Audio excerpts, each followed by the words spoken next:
여러분 잘 쉬셨습니까? 예, 오늘부터 시작을 해서 이제 우리 40일, 우리 사순절 40일 새벽 기도회를 시작하도록 하겠습니다.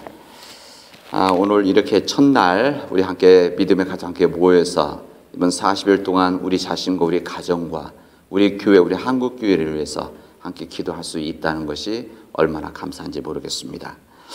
오늘이 사순절의 첫날인 제의 수요일, 웬즈데이, 이 참회 수요일입니다. 오늘부터 시작을 해서 이번 40일 동안 이제 우리 기도회뿐만이 아니라 우리 믿음의 모든 세계에 있는 우리 기독교인들이 이 기간 동안 예수님의 고난, 예수님의 부활을 묵상하고 주님의 말씀을 묵상하고 뿐만 아니라 그 말씀을 통해서 우리 자신들이 회개를 하고 그 회개를 통해 거듭난 삶을 인도함 받는 이 거룩한 시기입니다.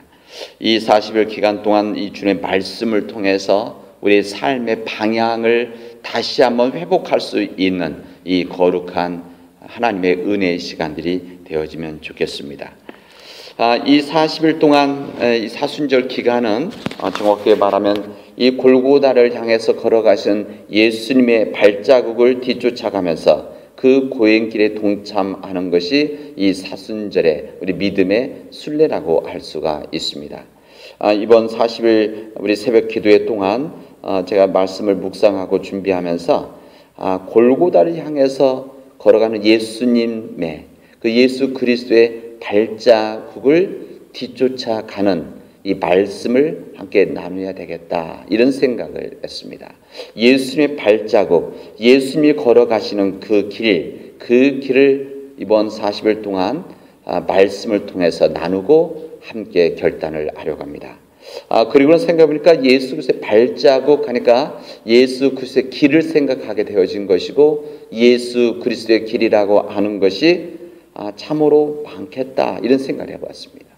사랑의 길, 평화의 길, 순종의 길, 기도의 길, 십자가의 길을 포함을 해서 예수님이 걸어가셨던 그 길, 그 예수님 발자국을 우리들이 따라간다고 한다면 이 40일 기간 동안 이 귀한 주님의 말씀을 나누는 시간이 되어질 것이다 생각이 되어집니다. 그래서 이번 40일 전체 주제는 예수 그리스도의 발자국이라고 하는 전체 말씀을 갖고 이 40일 동안 주님이 걸어가신 그 길을 함께 걸어가도록 합시다. 오늘은 이 첫날인데, 이 첫날 저는 예수님의 그 길 가운데 순종의 길을 함께 나누고자 합니다. 오늘 우리들에게 읽은 이 누가복음에 있는 이 말씀은 예수님께서 붙잡히시기 전날 밤에 이젠 올리브산에서 기도하시던 이 주님의 말씀과 또한 그 가운데 이루어졌던 이야기를 우리들에게 해주시고 있습니다. 예수님께서 마지막 잡히시기 전날 밤에 감람산, 그러니까 올리브산이라고 하는 이 산에 올라가셔서 기도를 하셨습니다. 늘 하시던 대로 이렇게 되어 있습니다. 늘 하시던 대로 주님이 그 기도 생활에 지속성 있는 이 부분 말씀하시는 겁니다. 늘 하시던 대로 산에 올라가서 이젠 제자들과 약간 떨어져서 기도를 하시게 되어졌는데, 무슨 기도를 하시는가 하면 이렇게 기도를 하십니다. 아버지, 만일 아버지의 뜻이라면 내게서 이 잔을 거두어 주십시오라고 간절히 기도하고 있습니다. 만일 아버지의 뜻이면 내게서 이 잔을 거두어 주십시오. 예수님께서는 이 기도가 끝나면은 그 다음 날이면 이제 예수님께서 그 시간 이후에 붙잡혀서 이제 고난을 받으실 것을 주님은 알고 계셨습니다. 주님은 이제 제사장과 이 서기관들, 이 율법 지도자들에 의해서 붙잡히게 되어지고, 그 다음에 붙잡혀서 재판을 받고, 재판을 여러 과정들을 통해서 조롱을 당하고 또한 고통을 당하고 십자가를 메고 이제 죽음의 길에 올라간다는 것을 주님은 알고 계셨기 때문에 주님은 하나님께 아버지 뜻이면 내게서 이 잔을 거두어 주십시오. 이 잔을 피할 수 있으면 피하고 싶습니다라고 하는 주님의 간절한 마음을 여기서 말씀하고 있습니다. 고난을 피하고 싶은 마음, 인간의 고통과 이 고난을 피하고 싶은 이 주님의 마음을 우리들에게 그대로 전해주시고 있습니다. 아버지의 뜻이라면 이 잔을 거두어 주십시오. 아버지의 뜻이라면. 이게 바로 예수님의 고백이자 우리 믿음의 길을 걸어가는 우리들의 고백 아니겠습니까? 우리는 이 주님의 말씀대로 살아가기 때문에, 주님의 말씀을 지키려고 하기 때문에, 주님 주신 이 믿음을 지키려고 하기 때문에 우리는 때로는 하루에도 몇 번씩 내게서 이 잔을, 내가 감당할 이 잔을 거두어 주십시오라고 하는 이런 고백을 하는 거 아니겠습니까? 이때 주님은 이렇게 말씀하십니다. 그러나 내 뜻대로 하지 마옵시고 아버지의 뜻대로 되게 하여 주십시오. 저는 주님께서 인간의 마음으로서는 아버지의 뜻이면 내게서 이 잔을 거두어 주십시오라고 고백하지만, 그러나 주님은 믿음 안에서 하나님에 대한 온전한 신뢰 안에서 고백하는 것은, 그러나 이 모든 것들 고통이고 고난이지만은 내 뜻대로 하지 마시고 아버지의 뜻대로 되게 하여 주십시오라고 주님은 하나님께 기도하고 있는 겁니다. 하나님 아버지의 뜻 앞에 순종하겠다라고 하는 주님의 말씀이고 주님의 고백이고 주님의 결단입니다. 이 주님의 순종의 역사가 있었기 때문에 주님은 부활의 역사가 있었고 우리에게는 결국 구원의 역사가 있게 되어졌다는 것을 성경 전체는 우리들에게 말씀해 주시고 있습니다. 이 주님의 이 순종함, 주님의 여러 순종함이 나오지만 이 주님의 마지막 고난과 고통, 십자가를 놔두고 주님께서 그 주님의 뜻 앞에 순종함으로 인해서 하나님의 놀라운 역사가 우리에게까지도 임하고 있는 것을 우리는 믿음으로 고백하고 있습니다. 히브리서 5장 9절에 보면은, 그래서 이렇게 완전하게 되신 뒤에 자기에게 순종하는 모든 사람들에게 영원한 구원의 근원이 되셨다라고 말씀을 하시고 있습니다.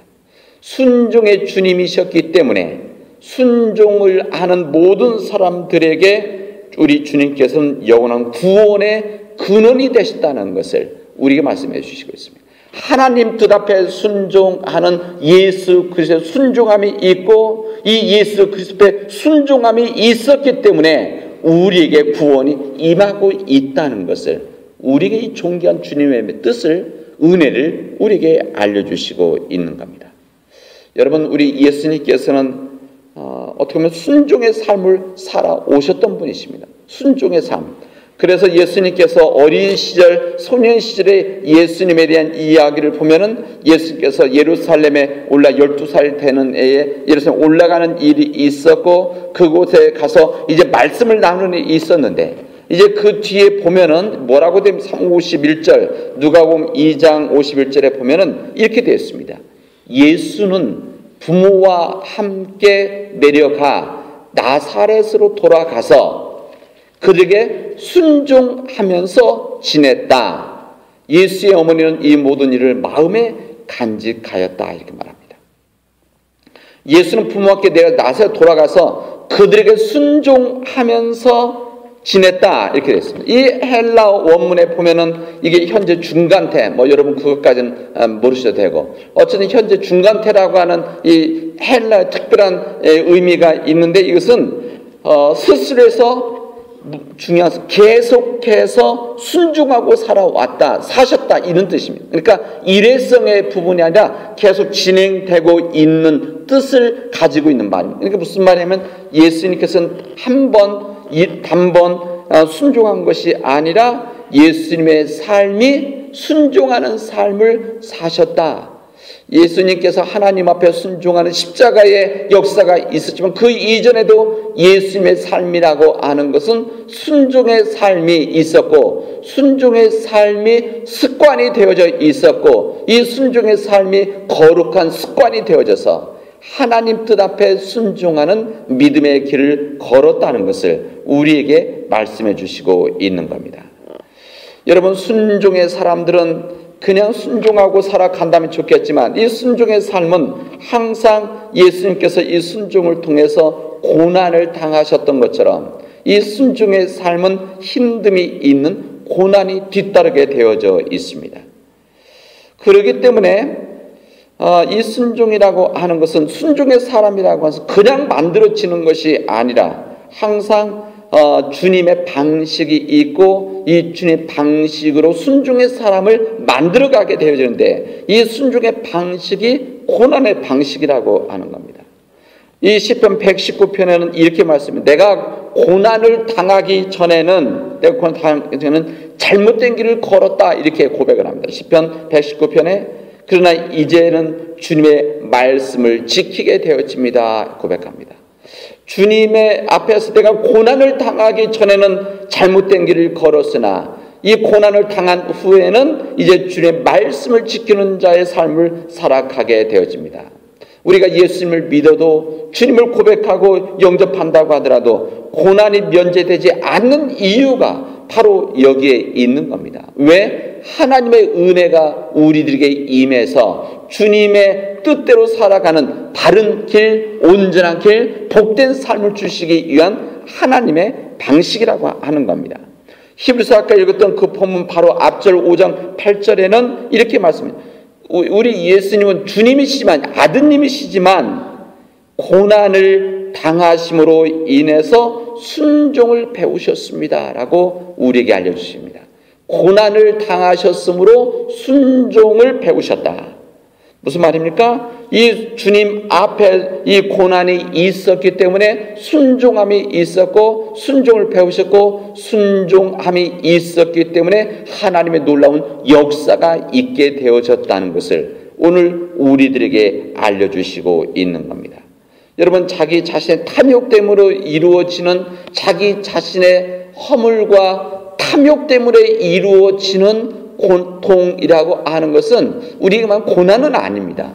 이것은 자기 잘못함이고 자기 탐욕입니다. 그러나 이런 일이 없이 우리가 뜻하지 않게, 우리가 의도치 않는, 내 자신도 모르는 그런 고난이 있게 되어질 때는 이것은 하나님의 은혜가 임하는 시간이라는 것을, 하나님의 은혜가 임하는 하나님의 거룩한 기회라고 하는 것을 여러분 마음속에 간직하시고 믿음으로 받아들이고, 오히려 하나님 앞에 이 고난을 통해서 내가 배우고 깨달아야 될 것이 무엇인지를 주님 앞에 기도하는 시간들이 되어지길 바랍니다. 그래서 고난이라고 하는 것은 주님 은혜의, 하나님 은혜 확성기다, 이렇게 말한 이유도 바로 그런 이유가 있는 겁니다. 우리가 이 고난을 당할 때 우리가 결심할 것은 오직 하나, 하나님 앞에 순종의 사람이 되어지겠습니다라고 하는 믿음의 고백함이 있기를 바랍니다. 여러분, 순종이라고 하는 것은 우리로 하여금 온전하게 하는 유익함이 우리에게 주어져 있습니다. 이것이 고난을 주는 주님의 의미입니다. 왜 우리에게 고난을 주고 순종을 해야 되느냐? 이것은 다른 이유가 아닙니다. 그것은 분명히 하나님 앞에 우리로 하여금 온전한 삶을 살아가기 위한 것이고, 더 한 단계 나아간다면 우리 주님께서 그렇게 사셨기 때문입니다. 우리 주님께서 순종의 삶을 사시고 순종의 길을 걸어가셨기 때문에 우리가 순종의 삶을 우리가 어떻게 하든지, 힘들고 때로는 고통스러워도 그 길을 걸어가야 되는 이유가 바로 여기에 있는 겁니다. 여러분, 오늘 이 하나님 말씀 앞에 내가 진정 하나님 앞에 순종의 사람인가? 하나님의 뜻과 하나님의 말씀 앞에 순종하는 사람인가? 우리 가정이 순종의 가정인가? 우리 가족들이 하나님의 뜻 앞에 순종하는 믿음을 가진 가족들인가? 우리 교회가 진정 하나님 앞에 순종하는 교회인가를 다시 한번 되돌아보고, 만약에 지금까지 우리가 그런 순종하는 사람, 순종의 가정, 순종의 교회가 되지 못했다면 하나님 앞에 회개할 수 있는 귀한 시간들이 되어지길 바랍니다. 오늘은 제의수요일, 애시 웬즈데이라고 하는, 우리 죄를 내놓고 이스라엘 사람들 말하면 이 죄 위에서 죄를 뿌려서 죄를 바르고 고백하는, 시작하는 날입니다. 오늘 첫날 하나님 앞에 내가 하나님 앞에 지금까지 순종의 삶을 살아가지 못했던 것을 고백하고 이제부터 믿음 안에서 순종함의 그 길을 걸어서 우리 오늘 찬송한 대로 우리 성결의 삶을 만들어 나가는 믿음의 귀한 주의 종들이 되어지기를 주님의 이름으로 축원하겠습니다. 기도합시다.